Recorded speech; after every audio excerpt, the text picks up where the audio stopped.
প্রচুর গরম পড়ে গেছে, তাই বেশি রিচ রান্না করলে হবে না। একদম সাদাভাবে সিম্পলভাবে টেস্টি টেস্টি রান্না করতে হবে। তাই আমি রান্না করব এখন মাছের ঝাল। এটা কি মাছ তোমরাই বলো। যাই হোক, মাছটাকে আমি নুন হলুদ মাখিয়ে নিয়েছি। এখানে তেল আমার গরম হয়ে গেছে। আমি রান্নাটা করছি পুরোটাই সরিষার তেলে। মাছ মাংস যত তুমি সরিষার তেলে দেখবে টেস্টটা ভালো হয়। যাই হোক, মাছগুলো আমি ভেজে নেবো একটা করে। মাছগুলো ভাজা হয়ে যাক, আমি পেঁয়াজটা কুচিয়ে নিই সেই সময়। দেখো, মাছগুলো এক পিঠ ভাজা হয়ে গেছে। এবারে আমি আস্তে আস্তে আমি উল্টে দেব, যাতে মাছগুলো ভেঙে না যায়।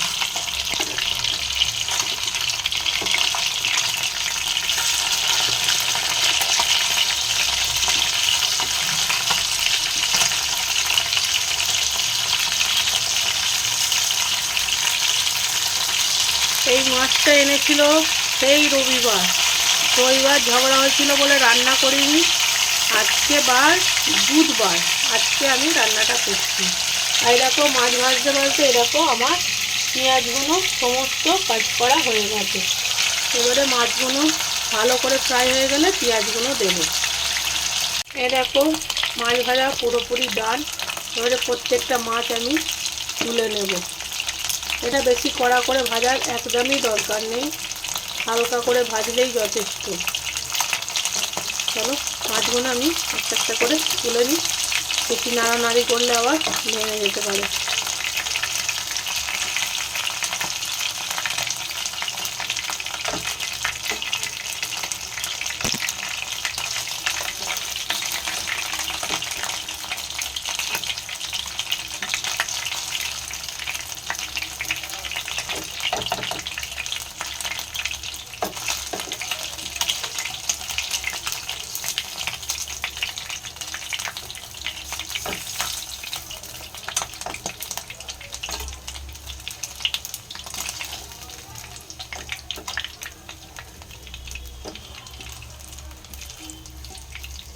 এইবারে আমি পেঁয়াজ কুচোগুলো দেব। এবারে আমি পেঁয়াজগুলো ভালো করে ভেজে নেব। পেঁয়াজগুলো ভাজা হোক, তার মধ্যে আমি হালকা একটা পেস্ট আমি রেডি করব।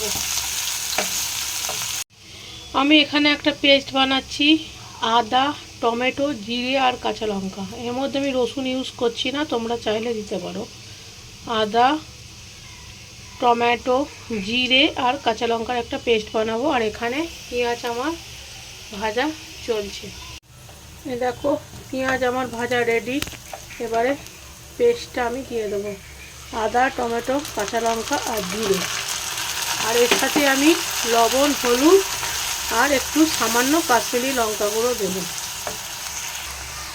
লবণ, হলুদ আর সামান্য কাশ্মীরি লঙ্কা গুঁড়ো দিয়েছি। এবারে ভালো করে এটাকে কষিয়ে নেবো। এবারে বাটি ধুয়ে একটু জল দেবো কষানোর সময়। এই দেখো, বাটি ধুয়ে জলটা দিয়েছি। এবারে ভালো করে কষাবো। এই গরম পড়েছে প্রচণ্ড, কম তেল মশলা দিয়ে রান্না করার চেষ্টা করতে হবে, যাতে টেস্টি রান্নাও হয় আর তেল মশলাও যাতে কম থাকে।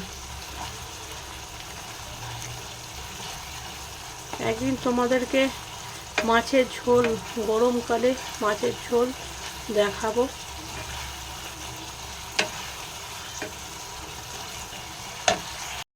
দেখতেই পাচ্ছ, কষানো আমার পুরোপুরি রেডি। এবারে আমি জল দিয়ে দেবো। জল দিয়ে ফুটে গেলে মাছগুলো দিয়ে দেবো। এবারে ফুটতে দেবো, যাতে একটু টকবক করে ফুটে যাওয়ার পরে কিন্তু আমি মাছগুলো দেব। ওকে, পাচ্ছ ঝোলটা কিন্তু টকবক করে ফুটছে। এবারে মাছগুলো দিয়ে আর একবার টকবক করে ফুটিয়ে নেব, যাতে মাছের মধ্যে সমস্ত কিছু প্রবেশ করে যায়। একটু শুদ্ধ বাংলা ভাষা বলে দিলাম, প্রবেশ করে যায়, জানে মাছের মধ্যে যেন তেল মশলাটা ভালো করে ঢুকে যায়। ঠিক আছে, এখন একটু আস্তে করে দিই, টকবক করে ফুটুক। সো গাইস, মাছের ঝাল রেডি, দেখতেই পাচ্ছ। এবার আমি গ্যাসটা অফ করে দিলাম, রিভিউ দেবো অবশ্যই। চলো, সো এবারে রিভিউ দেবার পালা অবশ্যই। দেখো মাছটা একটু ভেঙে নিলাম, আদা আর জিরে বাটা দিয়ে যা জঙ্গলি মাছ রান্না। আরে গরমের সময় এইসব রান্না ফাটাফাটি, খুব সুন্দর হয়েছে। আমি বলবো অবশ্যই ট্রাই করো, ভালো লাগবে। চলো টাটা, বাই বাই।